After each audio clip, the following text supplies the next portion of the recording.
को मैदा कर सके। समय के पास विस्मरण की इतनी शक्ति नहीं थी कि वो हमें आचार्य चाणक्य का नाम भुला सके। बात उस समय की है जब भारत की पवित्र सीमाओं को विदेशी आक्रमणकारियों के घोड़े टांगों तले रोक रहे थे।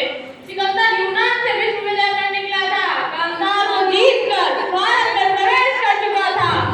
आचार्य चाणक्य को मात्र एक ही रास्ता दिखा, क्यों ना हम भारत के सबसे विशाल साम्राज्य से मदद मांगे। वो पहुंच गए मगध में गंगानंद की सभा में। महाराज, मैं आपसे हाथ जोड़कर विनम्र निवेदन कर रहा हूँ, मेरे भारतवर्ष को बचा लीजिए। सुना और सुंदरी में डूबा हुआ धनानंद उपहास करते हुए बोला कि सीमाओं की सुरक्षा तो सैनिक किया करते हैं, तुच्छ ब्राह्मण मेरे द्वारपाल से कह दिया होता।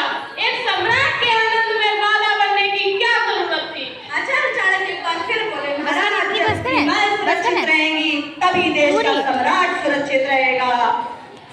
धनानंद बोला क्रोध से कि तू मगध और नंदवंश को धमकी दे रहा है। उसने अपने सैनिकों को आदेश दिया, बड़ा गर्व है इस मूर्ख ब्राह्मण को अपने ज्ञान पर। इसकी शिखा खोल दो और फेंक दो उठाकर राजभवन से बाहर। धनानंद का दुस्साहस देखकर आचार्य चाणक्य क्रोध से कांप उठे। उन्होंने अपने जल से भरे कमंडल को धरती पर पटक दिया और अपनी शिखा खोलकर बोले, यह शिखा तुझे और तेरे वंश को काल सर्पणी बनकर डसेगी। तेरा मदिरास में डूबा हुआ तेरा कंठ एक दिन एक बूंद जल को तरसेगा।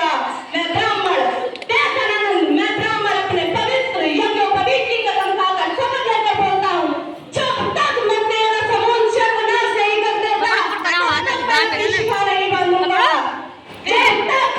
जब तक मैं इस धरती पर, जब तक मैं इस सिंहासन पर योग्य सम्राट नहीं बन जाता तब तक मैं चैन से नहीं बैठूंगा।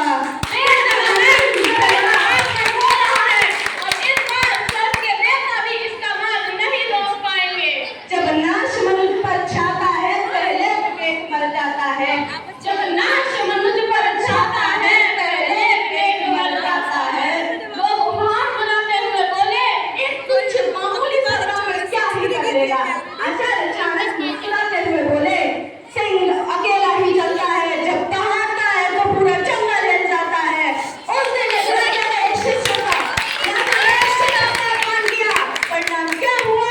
सबसे धनवान राजा धनानंद अपने लिए 4 सांसें नहीं खरीद पाया, 4 सांसें तक नहीं खरीद पाया। वो अकाल मृत्यु को प्राप्त हुआ, उसका समूल सर्वनाश हो गया। किसी के सामने कोई बोलने वाला नहीं बचा।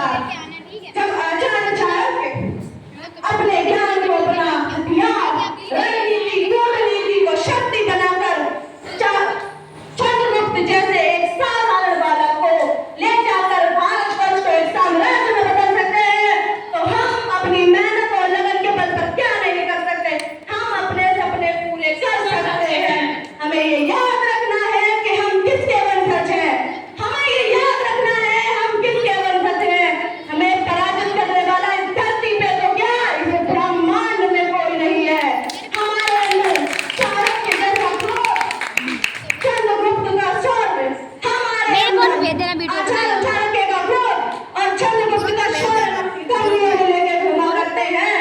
हार मानने के वाले के